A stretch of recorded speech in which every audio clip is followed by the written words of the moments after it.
Alô, tudo bom, tia Aparecida? Boa noite, tudo bem?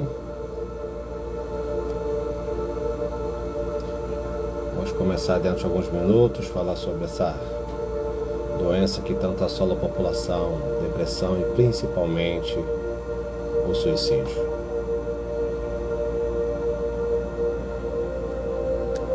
Seja bem-vinda. Saudades, saudades.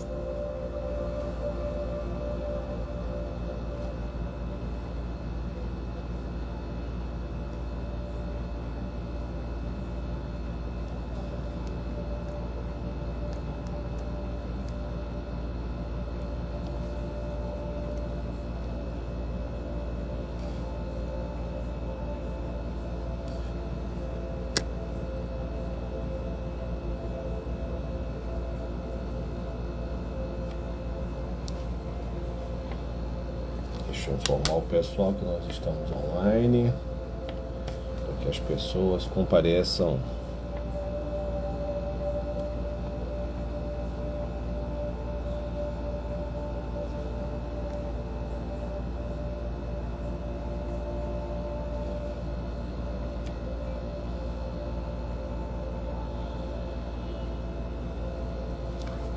Boa noite, Vanessa. Tudo bom, querida?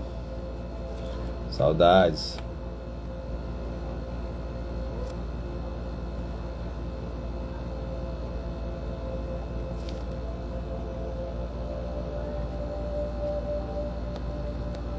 Se você conhece alguém que está passando por uma tristeza, passando por um momento difícil, mande esse link para essa pessoa, para que seja de suma necessidade, para que ela escute o que precisa ser escutado hoje. Convide ela para participar dessa live. Nós vamos falar sobre a doença da depressão, principalmente da ansiedade, o suicídio, tudo que assola as nossas doenças psíquicas.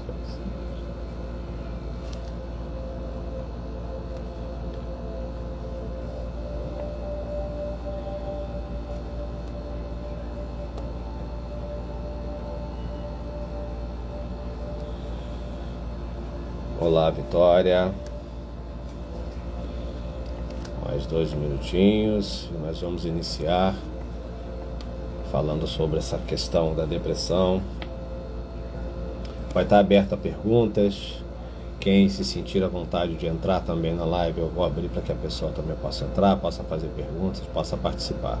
A ideia aqui não é ser uma live, mas ser um bate-papo, um esclarecimento, como se fosse uma sessão online, só que de uma forma aberta, onde você pode tirar dúvidas e esclarecer algumas pequenas dúvidas que você venha a ter, desmistificar alguns assuntos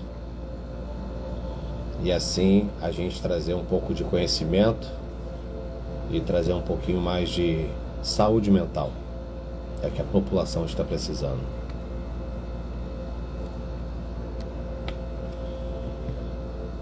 Falar da depressão é falar de uma dor que assola a população e muitas vezes é confundida por tristeza, por melancolia. E muitas vezes a tristeza e a melancolia também é confundida com a depressão. A depressão ela tem várias subdivisões. Nós conhecemos a depressão severa, a que pode levar realmente acometido ao suicídio. Tem a depressão branda, leve, que é uma pequena tristeza, pequeno acometimento, muitas vezes imputada através da procrastinação, falta de vontade de fazer algo, de socialização, onde a pessoa procura se isolar, quer ficar longe da sociedade, quer ficar longe do tumulto, longe de pessoas, uma tristeza profunda. E muitas vezes, a pessoa está sorrindo para todos, mas no seu secreto, ela entra num processo de depressão, ela entra num processo de solidão, de dor, de angústia. E é uma dor que muitos dizem que é uma dor que dói a alma, dói o corpo. E é verdade. A depressão, ela atinge a nossa alma.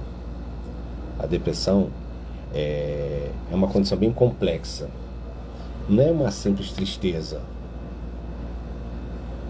E é um ciclo de desespero, de falta de esperança, no estado mental cansaço,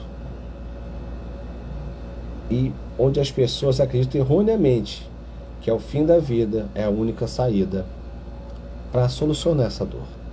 E não é isso, muito pelo contrário. Os sinais que alguém pode estar sofrendo de depressão começam numa batalha interna. Frequentemente está presente e pode ser despercebido. Talvez uma mudança de humor, uma mudança de comportamento, um desinteresse por atividades prazerosas. Palavras como eu não aguento mais, seria melhor se eu não estivesse aqui, um dia vão sentir falta de mim. Sabe de uma coisa? Eu cansei. Eu já não tenho vontade de mais nada. São frases que já é um pedido de socorro. Sim, um pedido de socorro. Elas podem revelar a profundidade da dor que a pessoa está enfrentando naquele momento, mas não sabe como dizer. E muitas vezes não tem para quem dizer. E é justamente sobre isso que eu quero falar. Justamente sobre o fato das pessoas estarem sofrendo e não procurar ajuda. Porque a sociedade, ainda hoje, no século XXI, acreditem, a sociedade ainda hoje tem um tabu muito grande quanto a buscar a terapia, buscar ajuda profissional, de quem pode lhe ajudar, de quem pode te ajudar a sair deste momento, dessa situação tão difícil. É fundamental que a gente esteja atento a sinais, né, e que pode demonstrar uma empatia, uma preocupação genuína. Encorajar a pessoa a buscar um profissional é um ponto principal. Ah, mas Ivan, eu não sei o que eu vou falar para uma pessoa numa hora dessa. Encoraje ela a procurar um profissional. Busque terapia, busque ajuda. Palavras como, isso é frescura. Isso, vai lavar uma louça que melhora, vai procurar um trabalho, vai fazer alguma coisa, vai para academia. A academia é muito boa.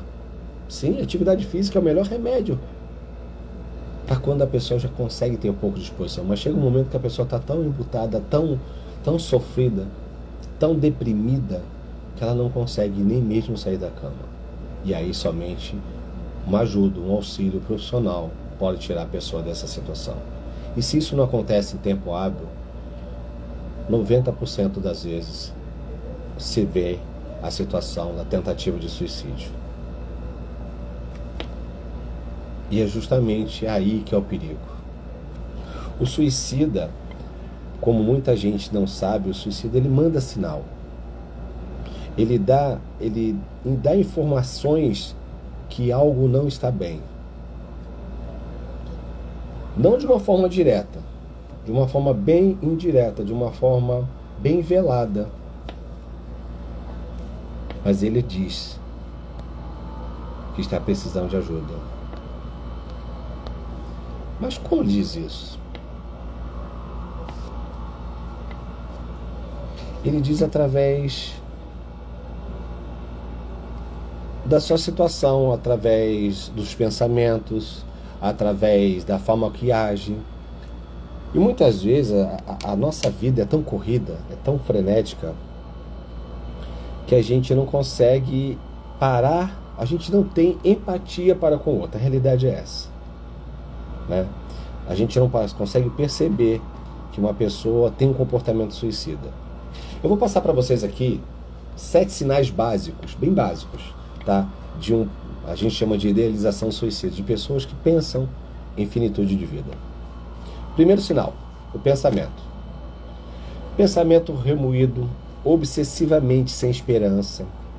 A concentração são nos primeiros indícios. É tipo, assim não consegue enxergar mais nada de belo na vida. A vida perdeu a beleza. Uma tristeza corriqueira. Humor. Alterações extremas de humor, tá? Ela pode sinalizar um excesso de raiva, sentimentos de revolta, de vingança, de ansiedade, de irritabilidade, sentimentos intensos de culpa, principalmente culpa. Ela se sente culpada por ter falhado, ela se sente culpada por não estar conseguindo alcançar aquilo que ela tanto almejava, ou principalmente o que a família, ou os amigos, ou o companheiro, ou a companheira esperava dela. Ela se sente uma falha, um erro, uma frustração. Aí começa os avisos, o terceiro. A vida não vale a pena. Eu estou tão bem sozinho. eu acho que eu gostaria de morrer.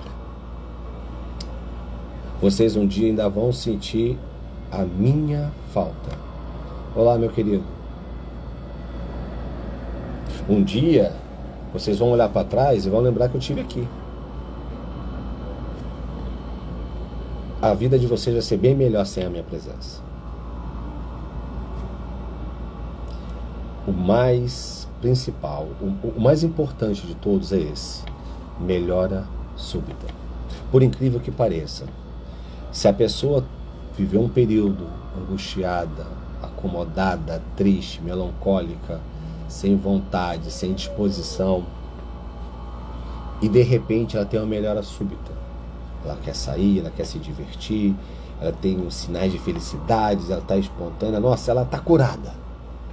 Atenção, na cabeça dela já está tudo resolvido, na cabeça dela já está tudo pronto, ela já se decidiu. Aí começa o sistema de desapego. Ela começa a fechar as pontas soltas, ela começa a doar pertence, dar as coisas, pagar contas, acertar a vida, porque ela entende que ela não pode deixar problemas. Ela é um problema, então ela já quer sair, mas ela não quer deixar problemas para as outras pessoas.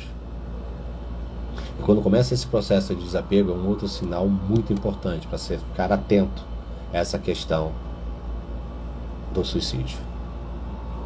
Em alguns casos, que não são todos, começa um sistema de responsabilidade. Comportamentos irresponsáveis, não mede as consequências, bebe demais, usa drogas, dirige em alta velocidade, fica buscando uma forma irreverente, inconsequente da morte. E ela já não dá mais importância a mais nada. Para ela, tudo e qualquer coisa tá bom. E a sétima, a mudança de rotina. Todo mundo tem um lugar que gosta de ir, gosta de frequentar, gosta de estar com pessoas. A pessoa muda por completo. Ela já não vê mais a beleza, já não vê mais luz, já não vê mais satisfação em fazer nada daquilo. Ela já não vê mais o porquê está ali. Ela, na realidade, são só sinais que você pode identificar aquela pessoa que está pensando em finalizar a sua vida. Aí, mas como é que eu posso ajudar?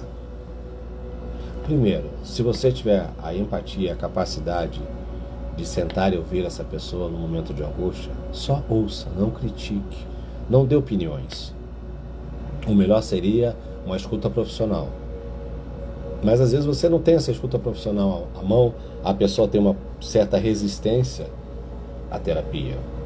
Eu mesmo, antes de conhecer a terapia, antes de me tornar um terapeuta, eu tinha uma resistência à questão de terapia. Eu nunca tinha feito e tinha a cabeça que todo mundo tem, né? Terapia é coisa para maluco. Mas eu vou dizer para vocês uma coisa. Maluco são aqueles que não cuidam da sua mente. Se a nossa mente está inteira, se a nossa mente está intacta, o nosso corpo reage positivamente.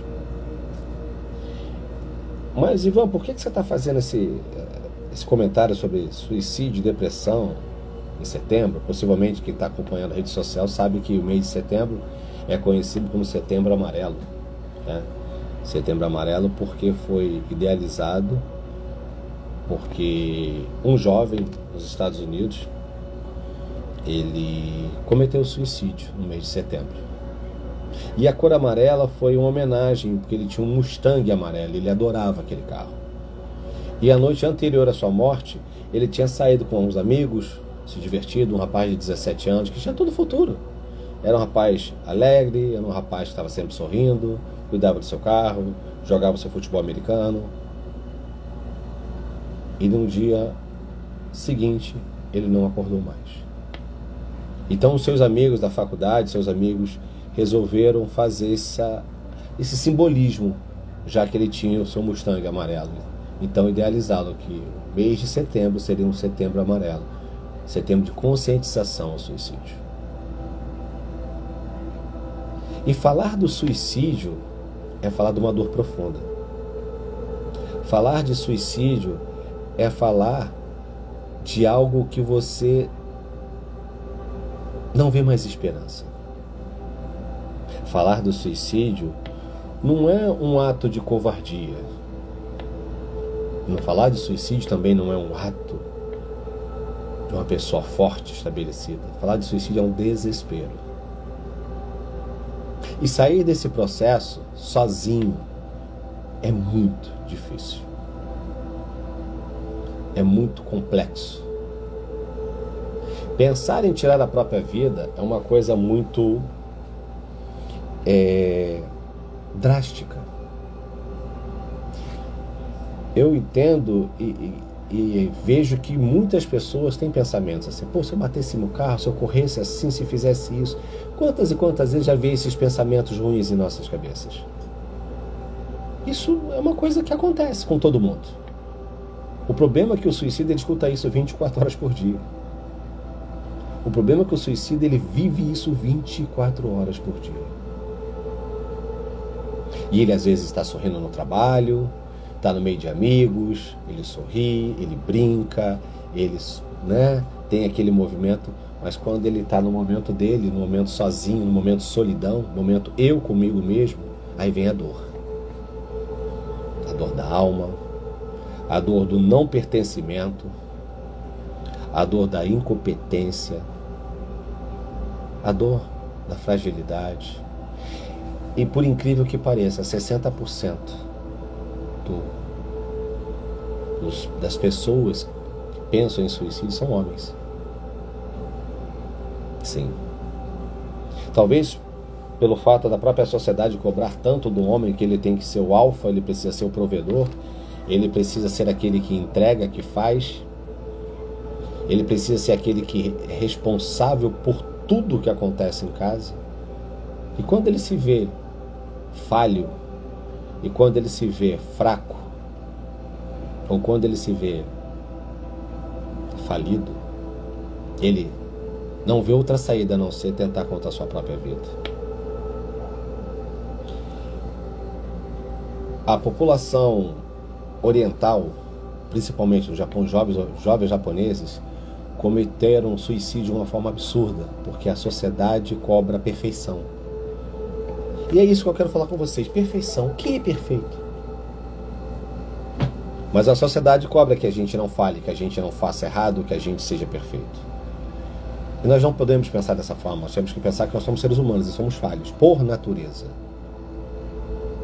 E é justamente por essas falhas que nós aprendemos. Mas não tem como você sair de um processo de dor sozinho. Você precisa da base familiar, de um ciclo de ajuda. Mas eu não tenho, ninguém possa me ajudar. Diz que 141. Isso, 141. CVV. Centro de Valorização à Vida. Ele pode te ajudar. Busca um terapeuta, busca um psicólogo. Se você não tem como prover financeiramente o psicólogo, tem os CRAs. Na internet você encontra muitas pessoas que disponibilizam trabalho social. Eu mesmo sou um que de vez em quando, uma vez por mês, disponibilizo alguns atendimentos sociais. E eu sou apaixonado pela psicologia, porque a psicologia me salvou. Sim. A psicologia e principalmente Deus Todo-Poderoso, mas aqui a gente está falando da ciência. Mas eu me vi num momento muito difícil na minha vida no passado. Num momento tão difícil que eu tentei contra a minha própria vida. Eu não tinha conhecimento de psicologia, não tinha conhecimento de nada. Eu só achei que eu falhei e não tinha mais esperança. E eu tentei contra a minha própria vida. Não aconteceu. Não porque eu não tentei certo ou errado, tem isso. Não aconteceu porque existia um plano maior para mim. E esse plano está aqui hoje sendo concretizado. A vida foi decorrendo, eu larguei a tecnologia da informação, conheci a psicologia, me apaixonei por ela, e ela me salvou, porque ela me deu entendimento de como funciona a mente humana e como a minha mente funcionava e como funcionou naquele dia fatídico que eu tentei contra a minha vida. Então, quando eu falo de depressão, quando eu falo de suicídio, eu falo por conhecimento de causa. Ah, Ivan, você está curado da depressão? Você está curado? Eu estou estabilizado. Eu tenho momentos difíceis na minha vida que os pensamentos ruins vêm, mas através da terapia eu consigo identificá-los e modificá-los, superá-los, mas não sozinho. Eu também faço terapia. Ah, você autoanalisa? Não tenho condições. Existe um profissional por trás disso. Então digo para você que está escutando isso aqui agora, que conhece alguém que está passando por um momento difícil, manda a pessoa entrar aqui. Faça com que ela possa escutar um pouco que ela não está sozinha. Ela pode ser ajudada, basta ela só acenar, como muita gente está fazendo aqui. Esse vai ser um espaço aberto. E eu quero me comprometer com vocês. Trazer sempre novidades, trazer sempre entendimento, trazer sempre conhecimento sobre essas questões psicoemocionais, essas questões emocionais, o controle, como saber a nossa mente, como a mente funciona, como ela deixa de funcionar. Nós passamos por momentos muito difíceis na pandemia, onde o número de suicídios também foi muito alto. Mas nós somos resilientes, nós somos perseverantes. E é através dessa mudança, através desse pensamento, que a gente quer mudar o pensamento das pessoas referente a isso. Chega de pensar em fim da vida, chega dessa doença levar a gente para baixo. Vamos reagir. Todo mundo aqui presente, dessas 14 pessoas que estão aqui presentes, tem um conhecido que está passando por um momento difícil, ou até você mesmo que está aqui. E se você se sentir à vontade de perguntar, querer saber alguma coisa, eu estou aqui para te ajudar. Mas eu te digo, fazer terapia é ter equilíbrio físico e emocional. Nós vemos hoje vários influencers aí dizendo que fazem terapia, que são acompanhados por profissionais. Gente, não tem mais como viver sem terapia. Não tem como você não ter uma pessoa com que você possa conversar e falar sobre tudo e todos, que essa pessoa não vai te julgar. Boa noite, Jaque, minha querida. Não tem como essa pessoa sentar na sua frente e falar, poxa, vamos entender o que está acontecendo com você. Esse é o papel do terapeuta. Entender o que está acontecendo com você. E esse canal que a gente está abrindo aqui agora é para isso. Para tentar entender o que acontece. Para tentar entender que não é somente através de medicação, é fácil. Você vai buscar através de um psiquiatra, ele vai te passar a medicação ela vai controlar a sua crise. Mas e o problema? Nós precisamos entender a causa do problema, é aí que entra o papel do terapeuta. Entender como esse problema começou, aonde foi iniciado, e a terapia vai te ajudar a chegar ao centro do problema e tratá-lo. Se você trata o problema e não trata, e só trata somente o resultado, você não vai resolver, você precisa tratar as causas, aquilo que está causando. Mas quais são as causas principais que trazem a depressão? Perda, luto, frustração, desilusão amorosa, desilusão profissional, ansiedade não correspondida. Ansiedade não correspondida. Você fica tão ansioso, tão vibrante numa resposta, num retorno, e aquilo acontece de uma forma negativa. E pode lhe trazer uma depressão se você não estiver equilibrado. Quando eu digo equilíbrio hormonal, tá? Porque a medicação é isso, o papel da medicação é essa. É trazer hormônios não necessários para o nosso corpo, para que você possa conseguir ter força para sair desse momento difícil. Atividade física. Uma das coisas que ajudou muito, e me ajuda até hoje, é a atividade física. Eu costumo dizer que quando eu estou fazendo minha atividade física, eu pratico kickboxing, quando estou batendo num saco, quando estou socando, eu estou colocando para fora tudo aquilo que deveria ter saído de uma fala, mas está saindo de forma de um movimento.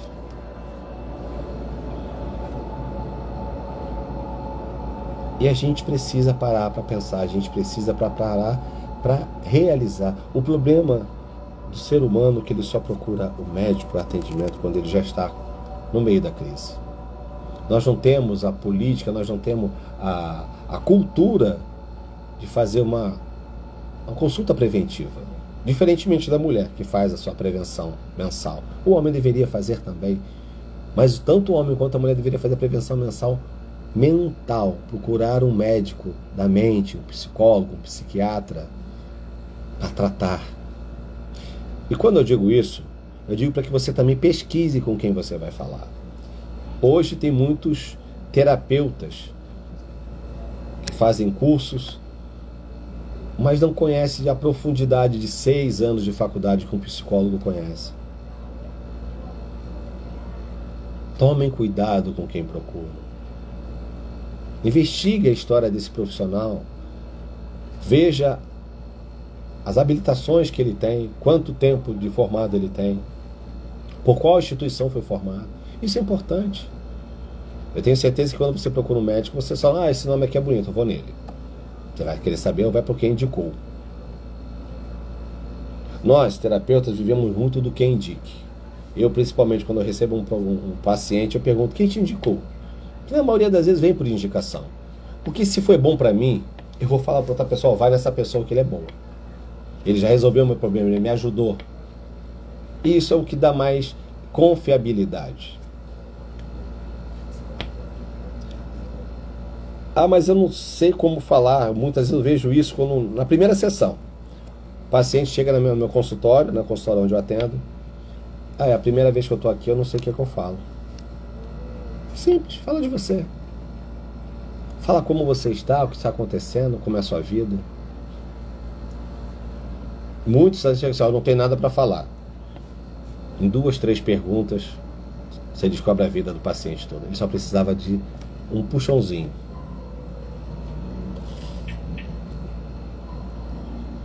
A gente tem que parar com medo de buscar ajuda.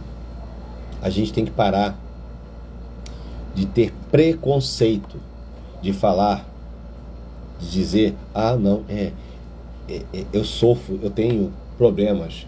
Outros, agora a doença do momento é o TDA e o TDAH.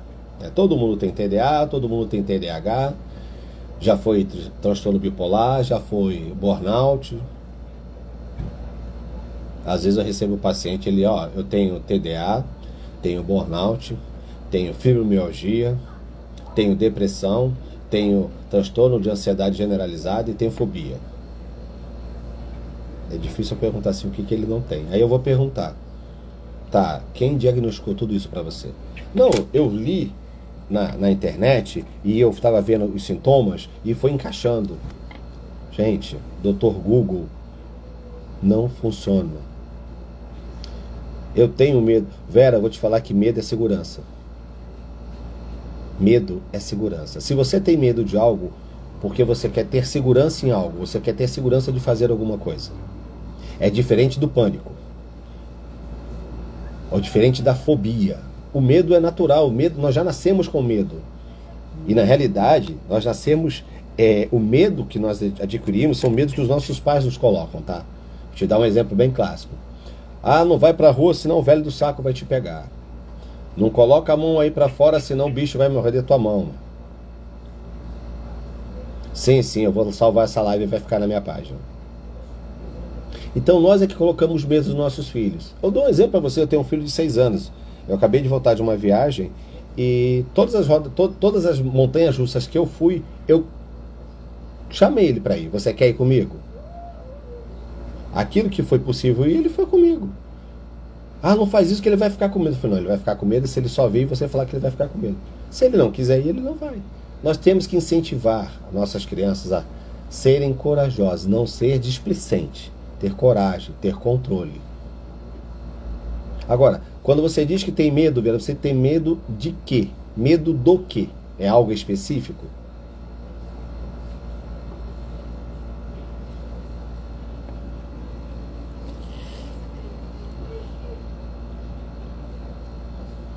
Mas alguém quer falar alguma coisa aqui que tem, ou se identificou com algo que eu estou dizendo?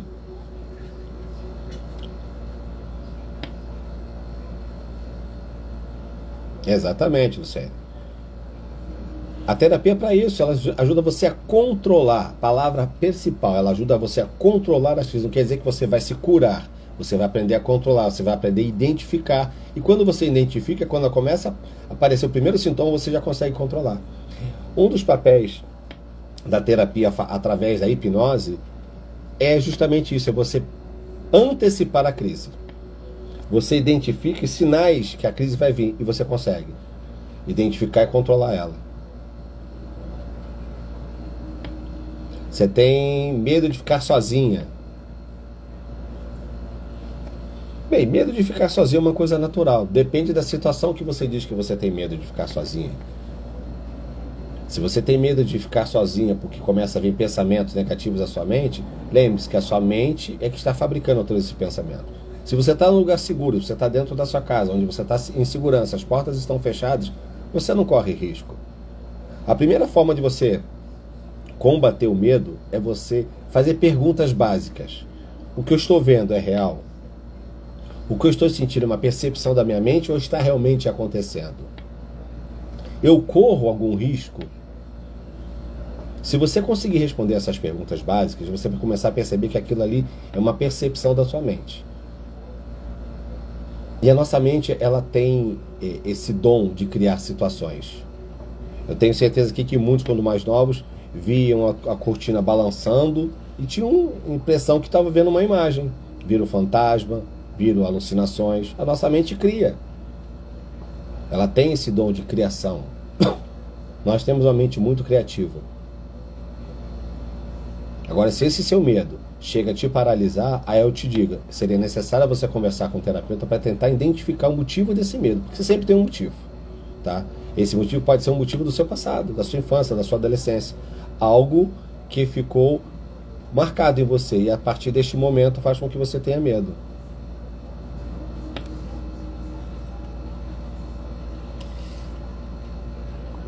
Gente, eu não sei vocês, mas eu estou tomando muita água. E aproveitem e tomem bastante água porque a gente está com o clima muito seco. E a gente falando, a garganta vai embora rapidinho. Mas vamos lá. Eu queria que a gente está já com 35 minutos, né? Eu gostaria de abrir aqui para perguntas, se alguém quer perguntar alguma coisa, se alguém quer tirar alguma dúvida. Eu vou deixar aberto aqui para que vocês perguntem.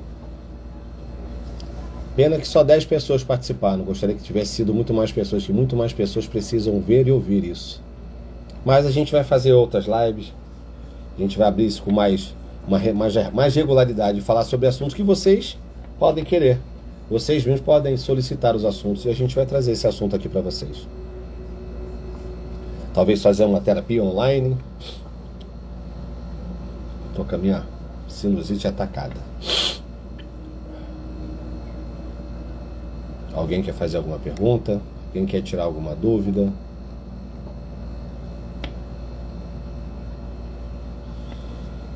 Aproveitar esse tempinho que nós temos para isso.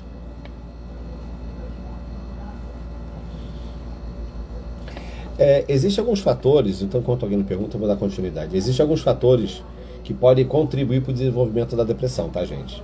Histórico familiar, transtorno psiquiátrico, correlatos de família, estresse crônico, ansiedade crônica. Estresse crônico e ansiedade crônica, todo mundo sabe que crônico é aquilo que não tem cura. Já se estabilizou no corpo. É uma constante, né? Excesso de peso, gente. Sim, a tão falada obesidade. A obesidade traz a depressão por N motivos. A dificuldade de mobilidade, a saúde debilitada, a vergonha e muitas vezes que traz a compulsão alimentar. Eu não consigo parar de comer. Escuto sempre isso no consultório. Eu tento parar de comer e não consigo. Quando eu fico triste eu como, quando eu fico feliz eu como.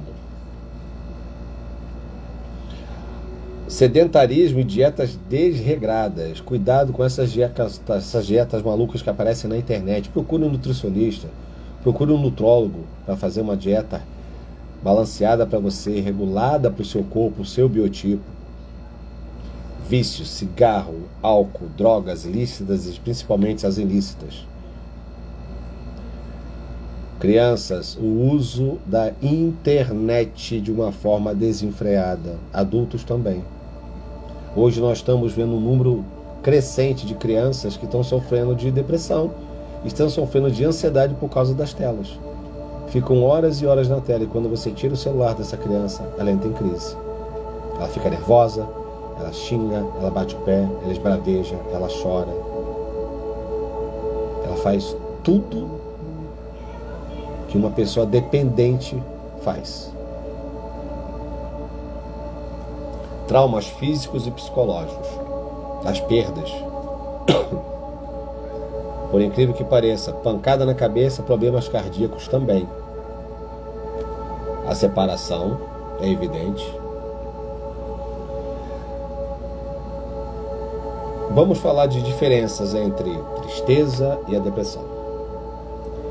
A tristeza tem motivo, gente. A tristeza, a gente sabe por que a gente está triste.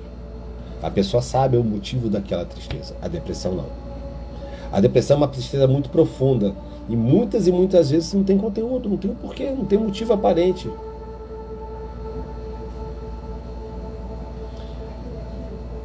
A Carla está dizendo, eu tenho um pouco de pânico em falar em público. Isso é, primeiro, vergonha. A gente precisa tratar a vergonha de falar em público. E falar em público é uma habilidade que você adquire. Tá? Você começa a falar em público de uma forma se testando. Começa a falar inicialmente para o espelho, começa a falar para o espelho, depois você fala para a família, depois você fala para uma roda de amigos, quando você vai estar palestrando. Quando eu comecei a fazer faculdade, eu tenho uma habilidade muito boa em falar. Eu sou muito ruim em escrita.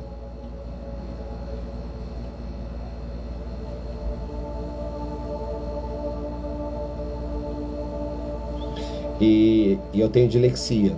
Então, falar para mim é muito mais fácil do que escrever. Então, a gente precisa saber só confiar em si para falar. Aparecida Alves, eu sou Alamir. O que causa a depressão? Vamos lá. O que pode causar a depressão? Como eu falei inicialmente, mas vamos repetir. Perdas repentinas, luto, separação, briga conjugal, desilusão física e amorosa, excesso de cobrança, quando a pessoa se cobra demais, quer ser perfeita e não consegue alcançar, ou quando a família, quando parentes, quando amigos cobram demais daquela pessoa, ela não consegue responder à altura que ela acha que deve. Isso pode levar à depressão. Questões fisiológicas, questões familiares. A depressão, ela é genética, ela tem história genética. Então você tem que verificar também se pais e mães já não tiveram problemas como tal. A tristeza que vai seguindo por um longo caminho. Tristeza de muito tempo. Eu perdi um ente querido. Ok, tem um momento de luto. Costuma-se dizer, antigamente se fala que o luto era só de 7 dias. Não existe isso, tá, gente? O luto é o tempo que é necessário. Porém, se o luto tem um período muito longo e a pessoa não sai daquele quadro, é necessário fazer uma investigação que aquele luto pode estar se virando uma depressão. As pessoas tristes podem ter sintomas no corpo, como aperto no peito, taquicardia, muitas vezes confundido com um ataque cardíaco, e pode ser uma ansiedade que pode gerar também de uma depressão. Então, muitas vezes a gente vê pessoas que correm para o hospital, estou com taquicardia, eu vou morrer, chega lá uma crise de ansiedade. O médico vai lá, dá um calmante, manda você vir para casa. Ou seja, você só está resolvendo o problema? Não, você está resolvendo a causa. Você tem que buscar por que daquilo, de onde está vindo aquilo. Se foi um estresse naquela semana, se você foi cobrado demais, se você supriu necessidades ou não conseguiu suprir as necessidades daquilo que foi cobrado. A pessoa, quando é deprimida, ela tem pelo menos 2 semanas ou 3 semanas de tristeza profunda, recorrente. Passou disso, é depressão. 1 semana, 2 semanas, tristeza, mas aí você começa a tocar a vida, a vida começa a seguir. Mas se você fica muito tempo naquele marasmo, naquela dor, naquela situação de você não começa a parar de ver beleza na vida, é um sinal que a depressão está se instalando. V. Santos, tenho medo do novo. Medo do novo é natural e normal. O problema é quando esse medo te paralisa. O medo do novo é uma coisa natural, a gente tem medo do desconhecido. Isso mostra que você é uma pessoa presente, uma pessoa pé no chão. Quando a pessoa não tem medo do novo, a pessoa é meio inconsequente, meio irreverente, ela se joga e vai. Muitas vezes pode se dar bem, mas é perigoso. Muitas vezes também pode se dar mal. A pessoa que tem medo do novo, ela tem medo do desconhecido. Quer ver um bom exemplo? Quando você anda no escuro. Boa noite, Jair, seja bem-vinda. Quando você anda no escuro, por que a gente tem medo? Porque o desconhecido você não consegue enxergar. Então você vê que esse medo do novo é normal, é natural. Agora você está te paralisando, está evitando, está fazendo com que você não siga em frente, não realize os seus desejos, os seus projetos. Aí é o momento de você parar e analisar da onde vem esse medo. Esse medo tem alguma coisa por trás disso. Pode ser referente a um trauma no seu passado, na sua infância, na sua adolescência. Por que eu sempre falo da infância e da adolescência, gente? O que nós somos hoje é reflexo do nosso passado. Os nossos traumas de hoje, os nossos medos de hoje foram medos que foram colocados lá atrás, no nosso passado. E se não for tratado através da terapia, vão perpetuar pelo resto da nossa vida. Vão levar a gente a ter isso pelo resto da vida. Hoje, graças a Deus, a terapia está sendo difundida e está sendo falada e muitas pessoas estão podendo ter acesso, que antes era coisa dos ricos, ou de pessoas que não tinham o que fazer, como diziam antes. Terapia é coisa para rico, para quem não tem o que fazer. Gente, terapia é para todo mundo. Terapia salva vidas. Estou eu aqui falando para vocês. Terapia salva vidas. E salva mesmo. E você que está aqui me ouvindo hoje, você pode ser o interlocutor de uma salvação. Você pode ser uma pessoa que vai, agora com pouco conhecimento que você está adquirindo, você vai saber lidar com pessoas que talvez estejam ao seu lado sofrendo de depressão e estão sorrindo para você.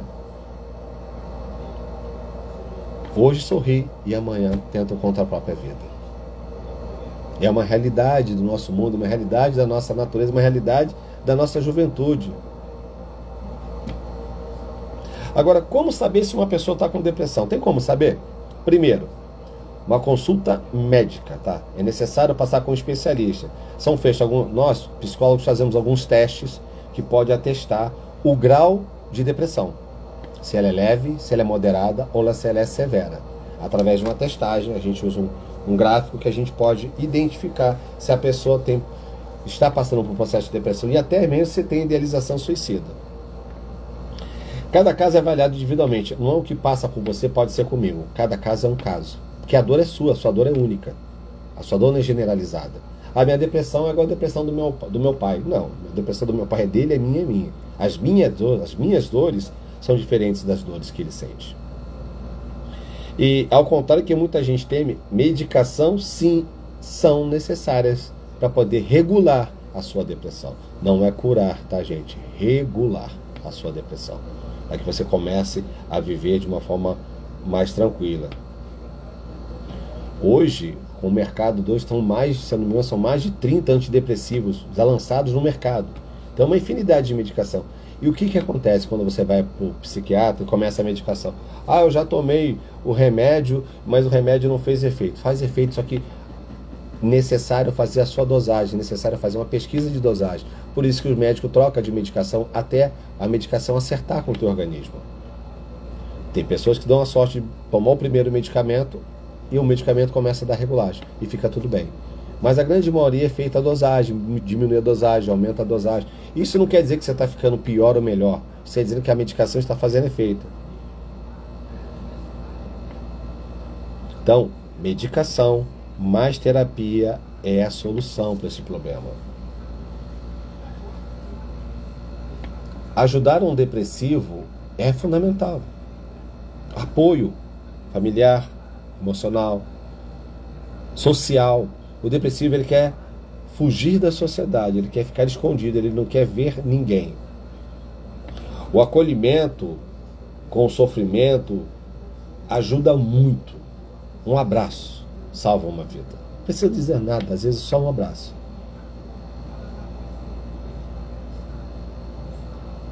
E uma pessoa em crise de depressão ele pode ser assistida em qualquer lugar. Ele pode ser atendido em qualquer lugar. Leve imediatamente ao hospital e ela vai ser atendida de prontidão.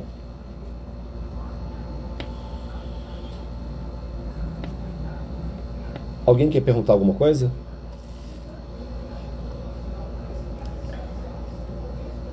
Tô vendo que tem uma amiga minha aqui. Ângela, boa noite, minha querida. Saudade de você.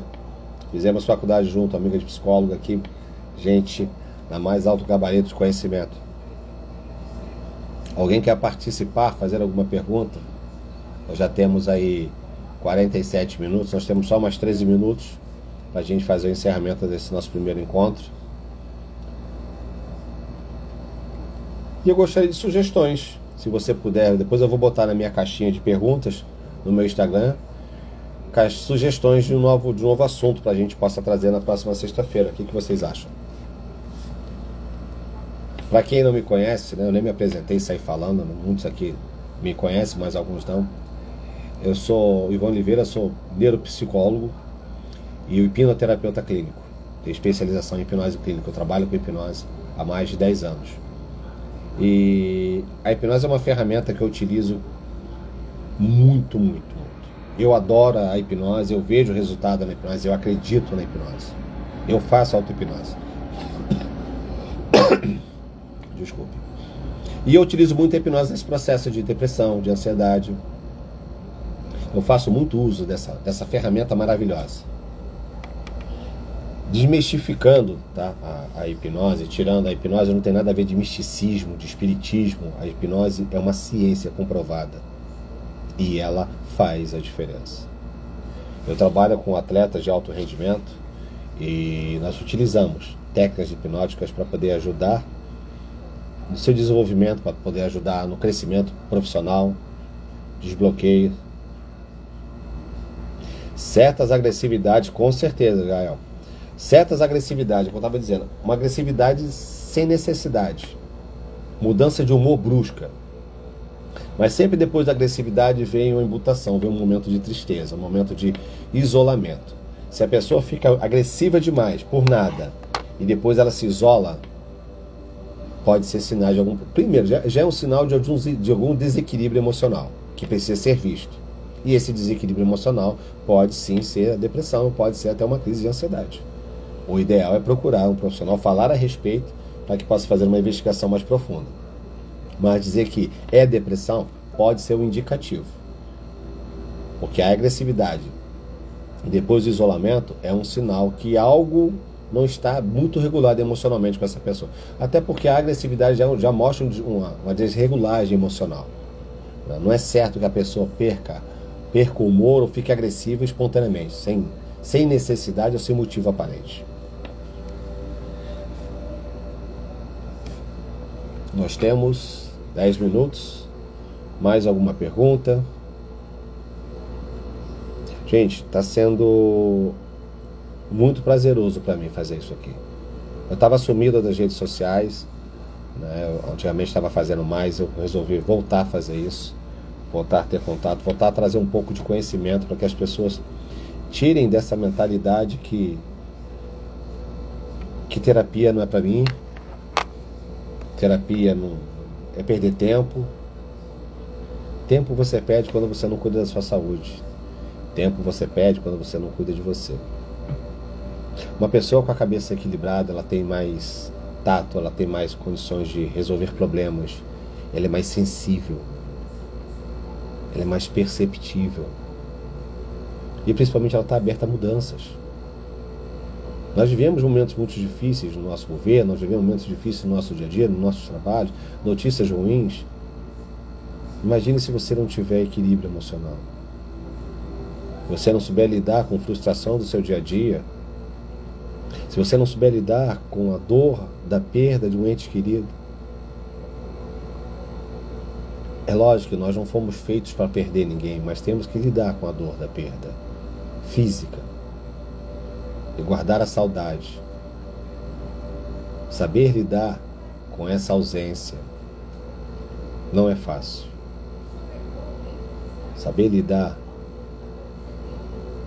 Tem uma pergunta aqui. Quando uma pessoa está passando por vários problemas simultaneamente e fica sem reação, mas se sente sobrecarregada, com vontade de chorar, mas o choro não vem. Dicas. Nossa, vamos lá. Excesso de pressão. E você está se sentindo sobrecarregada, mas você quer chorar. O choro seria uma válvula de escape? Pergunta que você precisa fazer. O choro vai resolver seu problema? Talvez você seja essa pessoa, né, vou dizer assim, não sei se é você, talvez essa pessoa seja muito dura com ela mesma. Por isso que o choro não vem. Talvez se ela se permitir ser frágil, se permitir sentir o que está acontecendo, vai aliviar um pouco a pressão do seu coração. E, consequentemente, ela vai começar a ter respostas para os problemas que ela está vivendo. Pode ser uma pessoa que se cobre muito. Pode ser uma pessoa que seja muito rígida, muito ríspida com ela mesma. E isso não possibilita na mente dela, eu não posso chorar, que chorar é um momento de fraqueza. É uma demonstração de fraqueza. Choro não é uma demonstração de fraqueza. Choro é uma reação dos nossos sentimentos, das nossas emoções. E é uma reação que é importantíssima para o nosso corpo. O nosso corpo fala, quando você sofre problemas, quando você passa por situações e você não coloca para fora, você está guardando isso para dentro do seu corpo, mas cedo ou mais tarde o seu corpo vai dar sinais. Dor do estômago, dor de cabeça, ânsia, erupções cutâneas, marcas roxas no corpo, taquicardia, dor de garganta. São sinais que o nosso corpo está dizendo que algo está muito errado dentro de nós. Agora, se você está com vontade de chorar e o choro não vem, solte a emoção. Permita-se ser você. E principalmente, permita-se sentir um abraço. Busque um abraço de alguém que realmente goste de você, ou diga para essa pessoa, ou abraça essa pessoa e não fale nada, só abraça. O choro vai vir, a emoção vem, porque ela vai se sentir protegida. E aí ela vai se desarmar. Consequentemente, o choro vai vir e essa angústia toda vai descer e vai melhorar. Espero que tenha te ajudado. Depois, se você quiser mais dicas, você fala comigo no direct que eu te falo com você.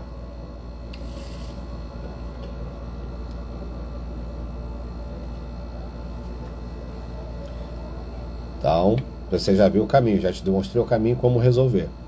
Se permita. Tire um pouquinho da armadura. Vou te dar um exemplo bem clássico. A rosa é maravilhosa, ela é linda, ela é cheirosa, ela é perfumada, mas ela é cheia de espinhos. Os espinhos foram feitos para protegê-la, porque ela é muito delicada. Mas para que nós possamos poder manusear a rosa, nós tiramos os espinhos, nós tiramos a armadura, para que a gente possa tocar nas pétalas e sentir o seu perfume e a sua suavidade. Seja uma rosa. Tire seus espinhos, tire as suas armaduras e permita-se ser tocada, permita-se ser ajudada.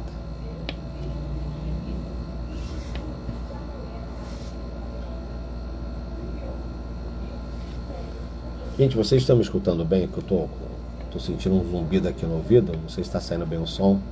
Está bem precário aqui hoje. Ia fazer pelo computador, mas acabei tendo que fazer pelo celular mesmo.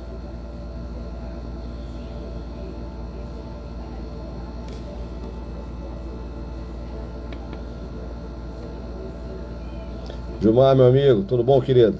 Saudades. Temos viagem marcada, hein? Alguém quer perguntar alguma coisa? Hipnose ajuda a reeducar o cérebro? Na realidade, a hipnose ela não vai te reeducar. A hipnose ela vai fazer você perceber o que você pode fazer. A hipnose ela vai te dar ferramentas de percepção. Tá? Ela vai te possibilitar você identificar situações e a se mudar. Às vezes a pergunta assim, doutor, eu quero esquecer uma coisa. Gente, todo mundo pode esquecer, basta querer. A questão é o que está te motivando a esquecer. Como também o que está te motivando você lembrar de alguma coisa. Eu tenho muitos casos de pessoas que entram no meu consultório querendo tratar traumas. Eu tenho um trauma de criança. Qual é o trauma? Eu não sei. Então como é que você sabe que é um trauma de criança? Porque ouviu dizer, porque foram dizer, porque não é assim. A nossa mente não funciona assim, aperta o botão e sai. Eu, quando começo uma sessão de terapia através da hipnose, eu deixo que a mente da pessoa me dê o caminho, eu só vou conduzindo. E aí a gente vai vendo o que vai aparecendo. Eu gostaria de fazer uma hipnose de regressão. Perfeito. Para quê? A hipnose de regressão, ela tem propósito. Ela não é só uma hipnose de regressão. O que eu vou buscar lá no meu passado? Será que vai valer a pena eu mexer em alguma coisa que está tão passado? Talvez seja muito mais interessante eu entender o que causou aquilo e tratar, mas não remexer. Eu tenho por hábito não fazer a hipnose de regressão por sentimento, ou seja, que a pessoa sinta toda a dor novamente. Eu não, uso técnicas que você regride, você percebe, você sabe, você entende, você ressignifica, você passa a entender aquela dor e passar tudo bem. Eu vou te ensinar, você quer aprender a desligar os pensamentos. Eu não vou falar para você que eu vou te ensinar a desligar, eu vou ensinar você a ressignificar os pensamentos. A hipnose de regressão me ajudou a sarar minha criança interior. É isso aí, Kera. Viu como foi fácil? E você cresceu. Olha as mulheres que você é hoje. Exatamente. A Kera é uma paciente minha, né? Nós fizemos um trabalho de hipnose com ela. E ela nem sabia que ela precisava curar uma criança que estava fragilizada. E essa criança fragilizada gerava alguns problemas na vida adulta dela de hoje. Cara, eu descobri a dislexia na faculdade, fazendo faculdade, que eu descobri que era dilexo. Numa das aulas, a professora falou sobre a dislexia, sobre um dos transtornos, eu comecei a me identificar. Aí eu fui procurar, fui no médico, fazer alguns testes e descobri que eu era dilexo. Ou seja, aquilo que a minha infância toda eu fui taxado como come letra, que eu não conseguia, que eu era péssimo em português, tinha uma justificativa. Eu era dilexo. Então, se eu for te dizer a idade, eu estava com 37 anos quando eu descobri que eu era dilexo. E a partir daí minha vida tomou outro rumo, que eu entendi algumas coisas e eu comecei a mudar também a forma com que eu faço as coisas. Eu sou muito mais rápido na fala do que na escrita. Ou seja, a mente do dilexo ele trabalha de uma velocidade diferenciada, né? Mas tem dislexia, tem descalculia, tem uma série de situações a mais aí que a gente foi descobrindo, que muita gente está descobrindo hoje, que o TDA, o TDAH, e quando começa a tratar, começa a ver que a vida tem sentido quando a gente trata. É isso que eu falo, a terapia ajuda a você se descobrir, gente. A terapia ajuda a você sair dessa caixinha chamada mente quadrada.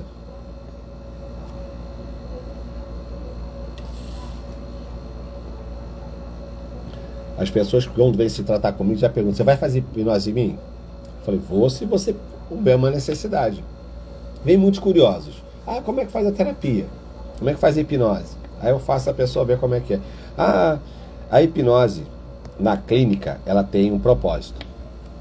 Tá? Aquilo que a gente vê na televisão, da pessoa imitar coisas, existe aquilo? Existe sim. Mas aquilo ali é só uma hipnose de palco, hipnose para demonstração. A hipnose clínica, ela tem fundamentos, ela tem por que a gente vai fazer, o que a gente vai buscar. E a gente muda e a gente transforma. E a gente, literalmente, eu não vou usar a palavra crua, mas literalmente a gente descobre e resolve. E isso é sensacional. Eu sou apaixonado pela terapia da hipnose. E eu descobri a hipnose na faculdade. Eu fui fazer o curso de hipnose, a faculdade nem tinha terminado ainda, a faculdade.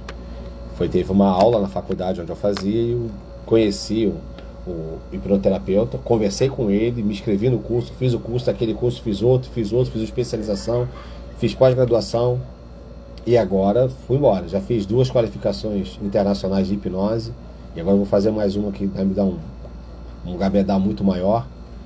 Então, não importa o estilo, eu trilha trabalho, ou artista. Eu adoro a hipnose porque realmente ela resolve meus problemas.